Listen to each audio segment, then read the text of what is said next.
గత ఎన్నికల సమయంలో చంద్రబాబు నాయుడు ఇచ్చిన హామీ తల్లికి వందనం ఎప్పుడు ఇస్తానంటూ వైసీపీ నాయకుడు మాజీ మంత్రి అంబటి రాంబాబు చేసిన వ్యాఖ్యలకు రాజంపేట టీడీపీ పార్లమెంటరీ అధికార ప్రతినిధి ఆర్జే వెంకటేష్ దీటైన సమాధానమిచ్చారు.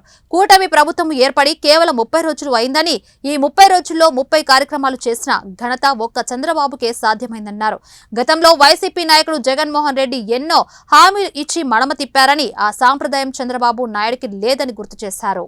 అంబటి రాంబాబు గారు ఆయనందరూ అరగంట గంట మంత్రి అని చెప్పి పిలిచేవాళ్ళు. గత క్యాబినెట్లో ఆయన తెలుగుదేశం పార్టీ ప్రజలకు ఇచ్చిన హామీలు ఏమీ నెరవేర్చలేదని, ముఖ్యంగా తల్లికి వందనం పేరుతో చెప్పి చదువుకునే పిల్లలకి డబ్బులు ఇవ్వలేదని చెప్పి చాలా ఆవేదన వ్యక్తం చేసి చాలా బాధపడిపోతా చెప్తున్నాడు. అంబటి రాంబాబు గారు తెలుసుకోవాల్సినవి, నిజానికి ఈ ప్రభుత్వం వచ్చిన తర్వాత మొట్టమొదటిగా ఇచ్చిన మాట ప్రకారం ఎన్డీఏ ప్రభుత్వం మాట కట్టుబడి అరియర్స్తో కలిపి 7,000 రూపాయల పింఛన్ ఒకే నెలలో ఇచ్చినటువంటి ఘనత ఈ ప్రభుత్వానిది.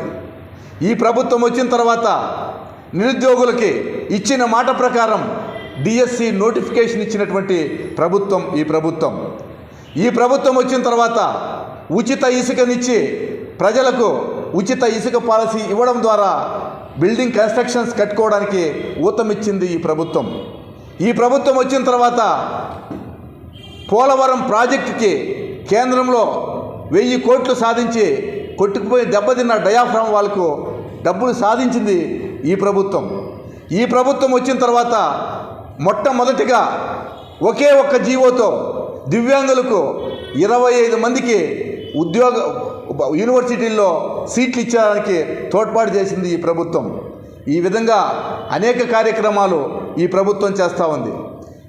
ముఖ్యంగా అమరావతికి రింగ్ రోడ్డు విషయం కావచ్చు, దాదాపు 60,000 కోట్ల పెట్టుబడితో పెట్రోలియం కార్పొరేషన్ ఇక్కడ ఆంధ్రప్రదేశ్లో ఏర్పాటు చేయడానికి ముందుకు రావడం కావచ్చు, ILRXL కంపెనీ ఇక్కడ పెట్టడానికి ముందుకు రావడం కావచ్చు, గతంలో నిలిచిపోయినటువంటి అనేక కేంద్ర ప్రభుత్వ సంస్థలు PM గారు ఆఫీస్లో ఒక్క నోట్ పెడతానే ఇమీడియట్గా ఇక్కడ అమరావతిలో కేంద్ర సంస్థలన్నీ కూడా ఇక్కడ పెట్టడానికి ముందుకు వచ్చినటువంటి విషయాన్ని గుర్తు చేస్తున్నాం. అదేవిధంగా నిలిచిపోయినటువంటి భోగాపురం, నిన్ననే చంద్రబాబు గారు వెళ్ళారు. భోగాపురం ఎయిర్పోర్టును తొందరలో 2 సంవత్సరాల్లో పూర్తి చేసే విధంగా అక్కడ కాంట్రాక్టర్ ఆదేశాలు ఇవ్వడం, ఆయన కూడా అందుకు ఒప్పుకోవడం జరిగింది. అది కూడా శరవేగంతో దూసిపోతూ ఉంది. ఈ విధంగా ఒకవైపు అభివృద్ధి, ఒకవైపు సంక్షేమం, 2 విధాల ఈ ప్రభుత్వానికి 2 కళ్ళులాగా ముందుకు పోతున్నాం. ఆయన చెప్పాడు తల్లికి వందనం పేరుతో ఏమీ చేయలేదని. నిన్ననే నోటిఫికేషన్ ఇచ్చాం.